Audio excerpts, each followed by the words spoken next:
What is causing that sharp and shooting pain every time you stand up or go to move and straighten your lumbar spine to what we would call a good posture, making it very difficult to even stand up straight, and you end up stuck hunched over, which we know is no good for your lower back and the recovery of any injuries down there. Well, in this video, we're going to talk about why that is, most importantly.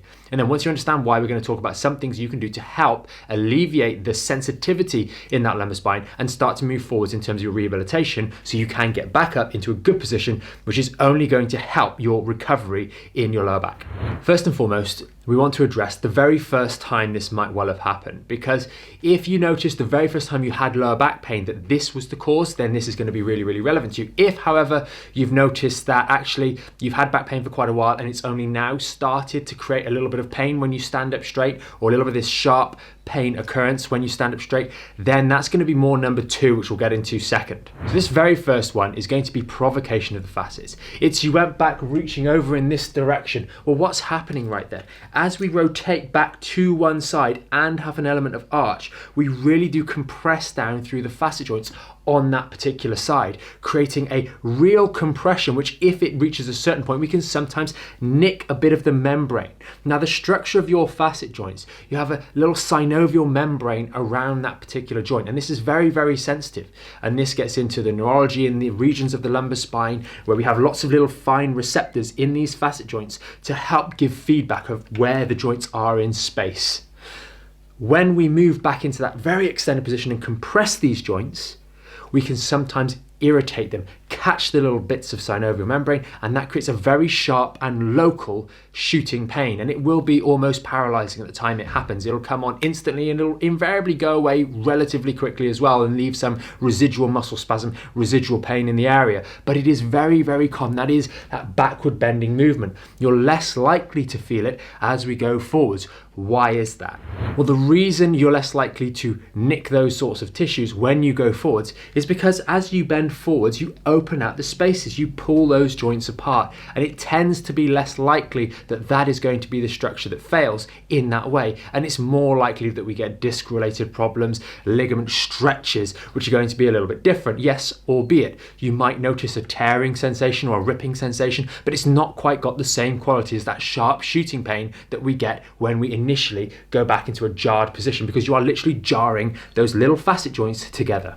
So with that out of the way, that is a much more uncommon, and it tends to be much more acute and resolved relatively quickly when we get that sort of injury. What's much more common is where we've had back pain for a little while, it's been bothersome, it's maybe not been quite so bad, and now we started noticing that maybe we had a bit more of a flare-up, and every time we try and straighten up, all of a sudden we get sharp shooting, raging symptoms either in the lower back, or if we've got a bit of sciatica, shooting down the leg. Well, why is this happening? Most of the time, lower back injuries are caused by excessive flexion, excessive rounding of the lumbar spine. And the predominant amount of your symptoms are going to be the inflammatory buildup in a local area, in a confined area. We've all had ankle sprains before, wrist sprains before, where the wrist or the ankle has ballooned at a relatively minor injury. And it's that inflammation building up. Now, in the wrist around here, we have plenty of space, and we can see the size that sometimes our wrist swells to or our ankle swells to if we have a minor strain there. And I stress a minor strain of tissue damage. But in the lumbar spine, in and around this region here, we have a finite boundary. We have this bony canal. And when inflammation builds up in that area, that is invariably the pressure in that area, what leads to the compression of the nerves, the irritation of the nerves, the sharp, the shooting pain, the dull pain, the aching pain, all those different symptoms that we get from a lower back injury. Well, in most of the cases, we've discussed forward bending being the problem. Lots of us will be stuck in a somewhat forward bent position because we spend so many hours of the day with our back rounded while we're sat on the sitting bones every day instead of sat nice and tall like so. That creates a habitual posture, a habitual case of these joints being opened out and there being more space here. Well, the problem with that is in order to stand up straight and effectively, we have to close those joints back to their normal, natural, neutral spine position. And in doing so, if we're stuck over, we allow, unbeknownst to us, inflammation to build up in this large space. And the moment we then try and straighten back up, we all of a sudden take a hole that was this big and we start to squeeze in. And as we squeeze in, we reach a certain point where the amount of stuff in this hole that is shrinking and shrinking and shrinking starts to increase in pressure. It hits that point, compresses that nerve significantly enough to create that shooting pain. Now, is it the lower back? Is it going to be down the leg? That depends on where specifically your injury is and what specific nerves are going to be affected when you do that. But it is the act of making these holes smaller, and I stress back to their normal size, that is creating the sharp pain as you go to straighten up, providing you're not wiggling. Now, if we're wiggling in different positions, we're twisting, etc., then that's different. But a lot of people, when they get that sharp shooting pain, it's literally from just straightening back up after getting out of a chair that is causing the pain. And if we think we've been sat in that chair maybe 10, 15, 20 minutes, maybe we've been sat there for half an hour, 45 minutes or longer, we've been sat with that rounded lumbar spine. We've allowed, because there's going to invariably be a lot of heat building up in this area, we've allowed fluid to pump and pool and collect in this area, filling out these holes as they're larger. And then we go to stand up, maybe all of a sudden, because we forgot, because it feels nice to be sat there maybe, and we straighten up and boom, it catches those segments of the lumbar spine. There is one final caveat that can really cause a mesh of these two scenarios, catching of the facet joints, and then also the scenario I've just mentioned about the hole being made smaller as we come to stand back up. And that's in the case of where these things have been going on for a very, very long period of time. You'll notice in the previous example where I had the spine up, those discs at the front act like spacers, and they keep the two vertebral segments, the front part, the disc, the back part, the facet joints, apart from one another to a degree. Well, as those discs start to become degenerate and drop down, the facets also move together, and sometimes we get a bit of instability. So those movements, not only are we making the hole smaller, but there might be a bit of shearing or erroneous movement happening at that segment, which can also doubly create a double problem where we close the hole and we also jar the facets a little bit as well. But that's a little bit more complex, maybe for those of you that have had a long standing issue, and therefore the sharp pain is just one aspect of the whole problem at the level of those segments in the lumbar spine. Now we get on to what are we going to do? Let's face it, most of the time you're going to be that second category. You're going to be the fact that there's inflammation building up in that area, and therefore as we go to straighten up, we get trouble. Now there are a couple of things we can do to start to really help here. Number one, that can be quite effective, and I would really encourage you to try, is going to be the use of contrast bathing. The use of the contrast bathing is going to be there as a little test for you, whereby we use some, and those of you that have seen some of our other videos, bear with me because I will explain why. We're going to use a little bit of heat for 3 to 5 minutes directly over the lumbar spine, immediately followed by some ice for 3 to 5 minutes directly over the same area. You will repeat that in a cycle 2 or 3 times through. That'll take you about 20-25 minutes or so, always finishing on ice. Now retest coming back up. Maybe you stand against the wall. You just got your heels, your bum, your back, and you just try and straighten up and stand against that wall. See if it made it any easier, because that aggressive use of contrast bathing will create circulatory changes in and around that lumbar spine where that inflammation is there and help drive it away. If you notice that makes it a little bit easier, it might not fix it all, but makes it a little bit easier, then you're onto something. It's going to be that inflammation pooling up that is going to be the problem, making it difficult for you to square, because there's maybe an active injury in that local area that's driving that inflammation process.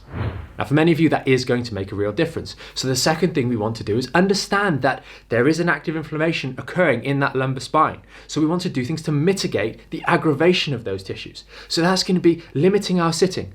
In a lot of cases, there's going to be some disc involvement. The discs are going to be directly compressed more when we are sitting than when we are standing. And they're also going to be compressed more consistently when we are in a static position, be that sitting or standing. So we want to try and keep little bits of movement. We don't want excessive end of range movements like hugging the knees or bending to touch the toes. We want to try and stay in the best possible position, which may or may not be more difficult depending on how easy we can stand up without that sharp pain in the back. But we want to try and do little bits of movement. So small amounts of walking, interspersed with a little bit of rest, yes, but just changing your position a little bit more in a good upright position is going to be better than extended periods of sitting and then standing, extended periods of standing also. So we want to create a little bit of movement in that area, because the movement is what helps pump fluid in and out of the area as well. So we've got the contrast bathing as a more aggressive approach, then we've also got that little bit of movement. The next thing we want to try and do is learn to brace and engage and stabilize the core. Once you've done those first two, you can then be in that upright position and engage your core set of muscles. This is not doing ab crunches, it's not doing leg raises, it's learning to do an engagement of the core. And if you're not sure how to do this, there'll be a link up here where you can learn more about the full back in shape program that starts you with a simple core engagement with your neutral spine and then helps you build up from there. So once we've got a strategy for aggressively reducing the inflammation locally, and we know we should be moving a little bit more than we are and avoiding sedentary positions, and we've got some core engagement, we can then do other little bits. We can keep the hamstrings flexible. So if we can control our spinal movement, then we can start to do a little bit of gentle stretching on the hamstrings, on the hip flexors, on the glutes, to keep those as mobile as possible so they're not putting strain on the lumbar spine.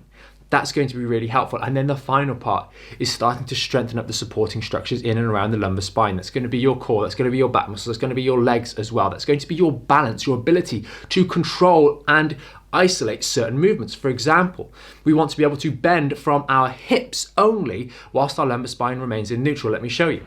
Many times as you go to bend, your lumbar spine will get involved as we round over. What we need to learn to do at this moment of recovery is be able to control the lumbar spine, like I mentioned the core engagement a moment ago, and then bend from the hips so these joints aren't being irritated.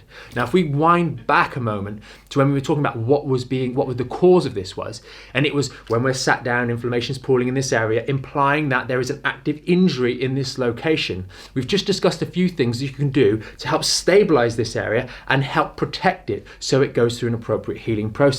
What you will slowly then start to notice over the days and weeks is that the healing takes place here. So when you sit down, when you do certain activities, the act of straightening up becomes easier and easier because there's less inflammation being compressed as you put those spinal joints back to their good position.